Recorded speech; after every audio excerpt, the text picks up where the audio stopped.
Every year I talk to gardeners that spend hundreds on compost and bulbs, but that doesn't need to be the case. My grandma taught me the secrets to self-sufficiency, so I grow a year's worth of veg for almost nothing. Today I'm going to take you through how I get a ton of free compost to fill my no-dig beds, how I plant garlic without having to pay for expensive seed every year, and harvesting a ton of beetroot, beans and pumpkins, and even making a batch of sweet chilli. Almost every year that we've spent down the allotment, we've been spoiled by having an unlimited amount of free horse manure. Most stables are chewing at the bit to give away mountains of free manure. But this year, the person that supplies us has sadly moved away, and we're yet to find another supplier, which leaves us with the exciting opportunity to think outside of the box, because we both know that I'm not paying a ton for compost.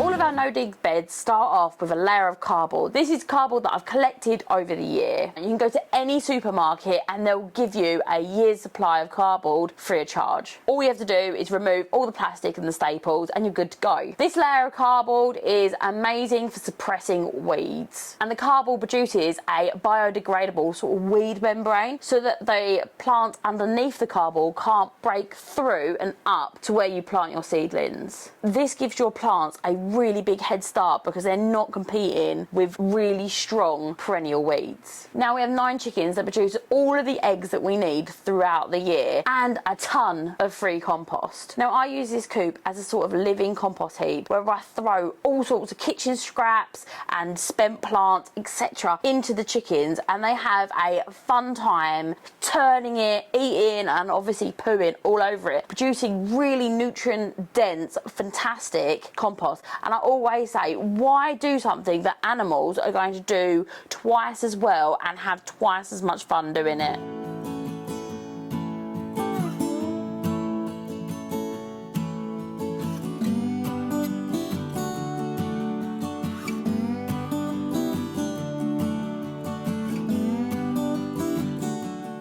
So whilst I was digging, my mum was getting stuck into harvesting drying beans and beetroot. But with the frost just around the corner, I really don't want to leave anything to chance, and I'm trying to harvest everything before the weather turns.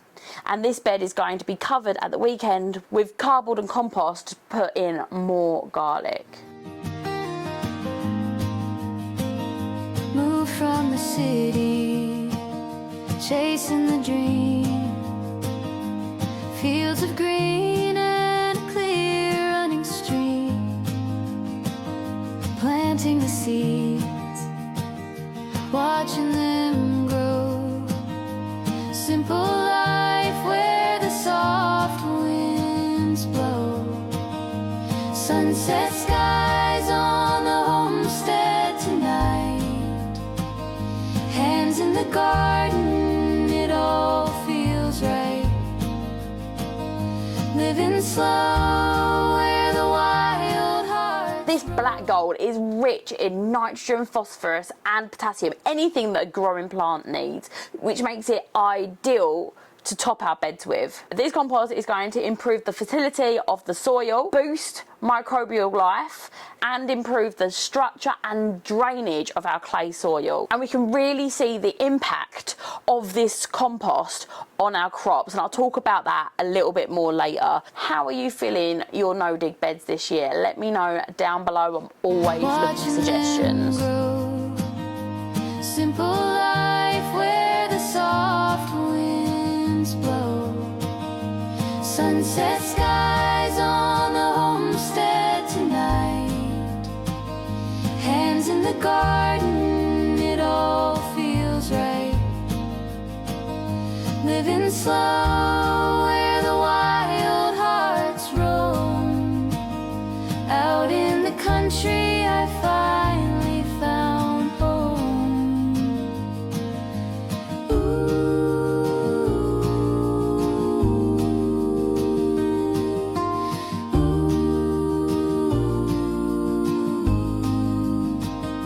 Sunset skies on the homestead tonight. Hands in the garden, it all feels right. Living slow.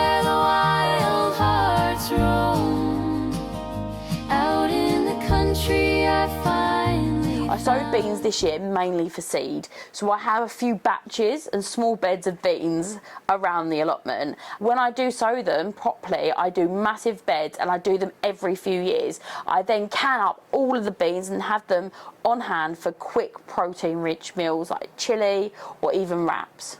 It's honestly one of the easiest things that you can learn to pressure can, and I have a video on it if you want to learn. But for now, I'm drying out all of these beans and storing them in paper bags for when I want to sow them. Now that our bed is beautifully done, it's time for us to plant our garlic. This is garlic that I've saved year on year to re-sow, and it's a fantastic way of saving an absolute ton of money on expensive garden seed. All I do is I save the best and the biggest garlic bulbs, which means that my garlic gets better and better each year. And also I can select for things like size or ability to store or flavour, whatever I want, so that I'm picking my ideal garlic every single year. Last year was the best garlic that I ever grew, and I mean the bulbs were massive. However, it wasn't always a fantastic harvest down the allotment. When I first started out, we had major issues with both rust and white rot, which made growing garlic really challenging, and I found some easy ways to really overcome this major issue. The first thing I found was planting the plants a foot apart, and this seems to be quite extreme, but the airflow really is important when it comes to rust, and I found that if I gave them really generous spacing, then I would get much bigger bulbs and I wouldn't have them being affected by rust. And I have invested heavily into planting elephant garlic. Elephant garlic isn't actually a garlic, it's a leek. It's a huge bulb, but it is completely resistant to rust, which is the perfect solution. And I also have a white variety of garlic that seems to be quite resistant to rust also. As for white rot, this was cured by a combination of harvesting as soon as they're ready and by using no-dig methods, like refreshing the soil every year. And it hasn't completely removed white rot from the allotment, but out of 200 bulbs this year, I lost 2. My first year, I'd be lucky to have like 2 garlics out of 200 that I planted. So a massive improvement.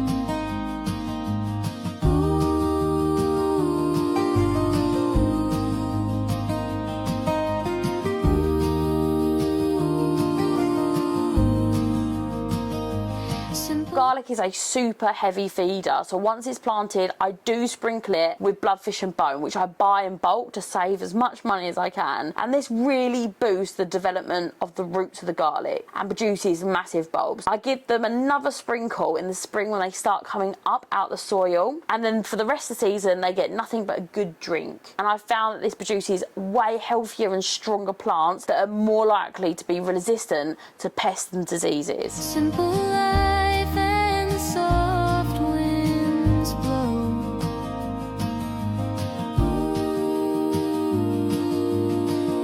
Off to Jasmine's area, and to be honest, I've never grown garlic in a small raised bed, but seeing the bed that I've already prepared, I just couldn't resist planting it. This bed has been heavily mulched with leaves and wood chips that I've got from a local tree surgeon. Wood chips are actually a waste product for tree surgeons, and they have to pay to dump them, so if you phone them up and ask them, they will drop them off for you for free, and they make an excellent mulch for the soil. This is a back to Eden method, which I used for absolute years and works super well. It prevents any seeds germinating on your beds, but allows established plants to really have a good foundation for accelerated growth. And it's a great alternative to compost if we can't get our hands on it. However, full disclosure, sowing things like carrots is just completely useless in this setup because they just can't germinate.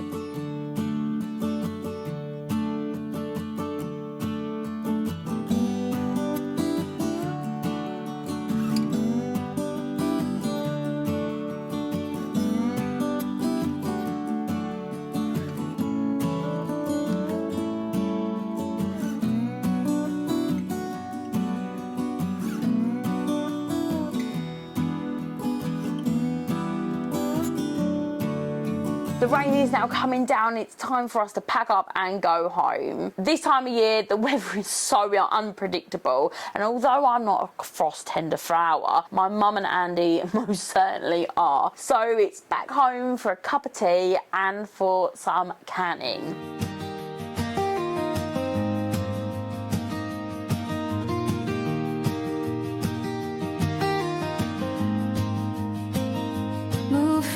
city.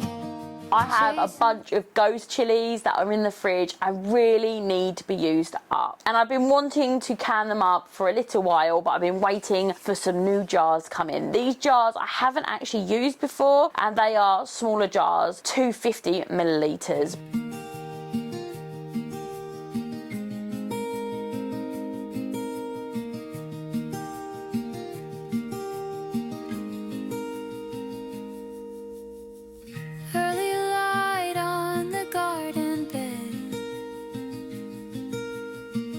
Dew still clings where the chickens tread.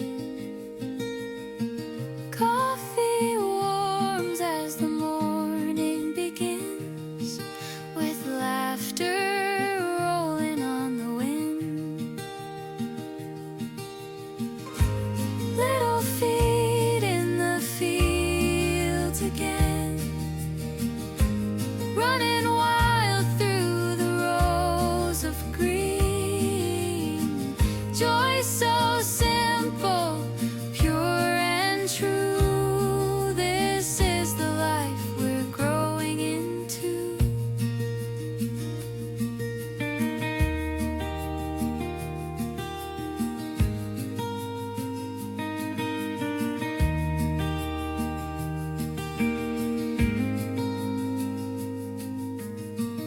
Wood smoke curling in the air,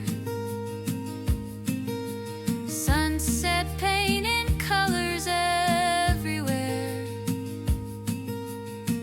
Tiny hands with soil stained skin, big sisters help. Full disclosure, these particular chilies, I was taking some of the seeds out, I was leaving some of them in, and they were incredibly spicy. I love spicy food, so it wasn't a problem at all. However, the kiddos just can't handle the spice. To be honest, Bob can't handle the spice. So I have done a little bit of a sweeter chili with some dried chilies, which I'm also going to be canning. This sweet chili sauce is absolutely amazing in stir fries, and it's fantastic to have on hand for quick meals. I've really turned to this when I don't really have anything in and I throw some pasta. Yes, I do stir fries with pasta. I throw pasta in a pan, stir fry it up with some vegetables, and it makes a really quick and easy weekday meal when we're on like a run or whatever. If you put a little bit more cornstarch in it, it makes a absolutely fantastic sauce for wraps, but you do want it that a little bit thicker.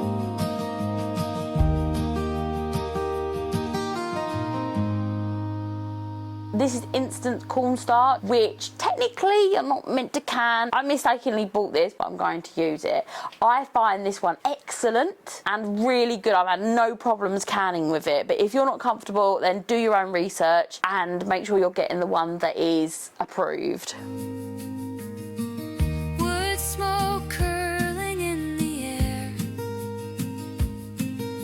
sunset painting colors everywhere.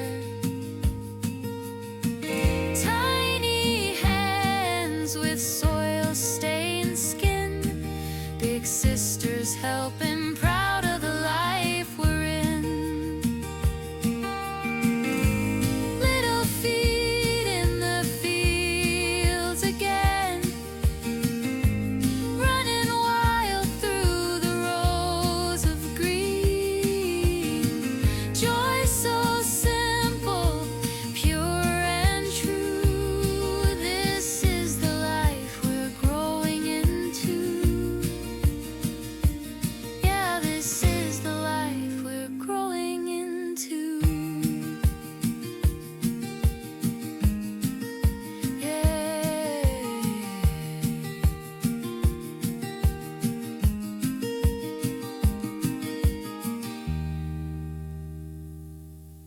Whilst I was cooking up the sweet chilli, the weather started to clear and I decided to go out and grab my pumpkins. We grow pumpkins every year because round here, I don't know if you're the same, but you can go to a pumpkin patch. And the pumpkin patches are awesome. You go and you want to get the biggest pumpkin, the ugliest pumpkin, the weirdest pumpkin, and a knobbly pumpkin, all sorts. And when we went one year, we spent an absolute fortune that we just couldn't afford. And from that day on, I grew my own pumpkin. pumpkins. We grow 3 pumpkins every year for carving for Halloween, and I wanted to go ahead and grab them out of the garden before we had any frost or they became damaged in any way. Move from the city, chasing the dream. Fields of green and a clear running stream. Planting the seeds, watching them grow. Simple life where the soft winds blow. Sunset skies on the homestead tonight. Hands in the garden, it all feels right. Living slow where the wild hearts roam. Out in the country I finally found home.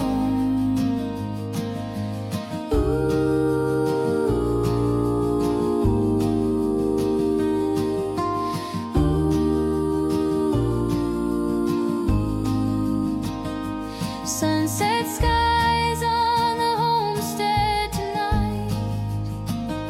Hands in the garden, it all feels right. Living slow where the wild hearts roam. Out in the country I finally found home. Now, these pumpkins are a little bit green around the gills, and that's because I decided to sow the pumpkins in the ground. I've never done that before. Normally I sow them into pots and have them in my grow tent and then go ahead and pop them out into the garden. This year, because of what happened in March and I lost all of my pumpkins early on, I decided to just go ahead and plant them outside. I won't be doing that again because, to be honest, I just didn't get the level of pumpkin that I normally get. These pumpkins are not quite as developed as I want them to be. This is a magical memory that I have as a kid, and I really wanted to pass it on to my kids too. And it is a absolutely fun and beautiful time where we're all laughing and joking, getting ready for Halloween and carving our pumpkins. This is the real reason why I love self-sufficiency, and I absolutely love growing my own food. And I know that you're thinking, but Nick, if you're not going to eat them, how's it self-sufficiency? But self-sufficiency for me is really passing on all of these skills and ideology onto my kids so that when they grow up, they're able to do this with their kids too. Thank you so much for watching. And if you haven't done already, please subscribe. It's completely free, but it really helps out the channel. And if you have got a spare moment, hype this video.